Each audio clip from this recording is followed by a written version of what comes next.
Hello everybody, in this video I'm going to show you how we can use this blooming gel from our rock sugar collection to create very beautiful designs like a marble design and the flowers and this blusher. I actually already made the blusher, so in this another video you can see how to make this blusher. So how to make this, how we use this blooming gel. Only give it one thin coat. Okay, you can choose any like a marble fit base color. Now give it only one thin layer of our blooming gel. Give it all over you now. And here I have this white color and black color from our blusher box. I'm going to be using the brush right here. Take it a little bit white color, black, and another a little bit more white. Now how can we do this? You just wiggle it gently. Gradually move it, and you can just wait all the colors spreading out, then the blooming gel gonna work. You can actually see it's already spreading out so pretty, right? So if you get the look that you like, you can just already cure it. I think this is a really quite good one. After that one, just like I said before, this one might pop a little bit. So after this one, we're gonna be using a hard gel to give it a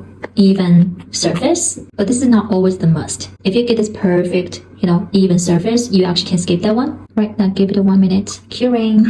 So that actually can protect your nails, make it strange, make it harder. And also sometimes we use hard gel to protect the design from scratches. Then we're gonna finish this design with a top coat. So no matter what kind of design you're doing, always remember you're gonna finish with a top coat. Top coat is mainly to give this clear protection to make your nails last longer. Will it also add more shine to it? Give it not too thick, okay, just a thin coat of a top coat, right? Then give it 1 minute to 2 minutes curing time. So top coat need to be cured for a longer time. Okay, just because that harder it gets, it'll be better to protect your nails from scratches. Alright, so you can get a very beautiful design, marble design.